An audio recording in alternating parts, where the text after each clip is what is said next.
ఒక చిన్న విషయము క్షమించాలి సార్. నేను విషయం మాట్లాడచ్చో మాట్లాడకూడదో నాకు తెలియదు, కానీ ఎందుకంటే తన కొంచెం కింది స్థాయి నుంచి ఆలోచన చేసే వ్యక్తి మన ముందర ఒక అతిథిగా ఉన్నాడు కాబట్టి నేను ఓపెన్గా మాట్లాడుతున్నా. ఇన్ని సంవత్సరాలుగా అందరు రాజకీయ నాయకులతో నాకు ఏ పార్టీతో సంబంధం లేదు, అందరు రాజకీయ నాయకులతో నాకు సఖ్యత ఉంది, కానీ ఎవరితో ఎప్పుడు ఓపెన్గా ఇట్లా మాట్లాడలేకపోయినా సార్ ఏంటంటే అర్థం చేసుకునే గుణం ఉంది కాబట్టి మాట్లాడుతున్నా. సార్ ఇక్కడ ముఖ్యంగా బాలికలకు టాయిలెట్స్కి చాలా ప్రాబ్లం ఉంది సార్ ఈ 2 ఆడిటోరియంల దగ్గర, కాబట్టి దయచేసి ఇది తమ దృష్టిలో వేయాలని ఒక నా విన్నపం సార్. తర్వాత ముఖ్యంగా క్లీన్ రూమ్స్ లేవు సార్, అంటే పిల్లలు డ్రెస్సింగ్ వేసుకోవడానికి చాలా ఇబ్బందికరమైనటువంటి పరిస్థితి ఉంది.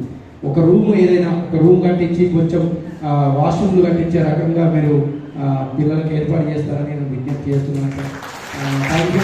అలాగే నా తోటి కళాకారులు చాలామంది రాంపూర్ సాయి, మెతురాజు, టిఎస్ఎస్ మనోజ, ఇందాక డాన్స్ చేసినటువంటి మీనా, సమత, వీళ్ళందరూ కూడా చాలా గొప్ప కళాకారులు. నర్సయ్య, రవినాయకు, క్రాంతి, సో మా రషీద్ గారు కూడా వచ్చారు.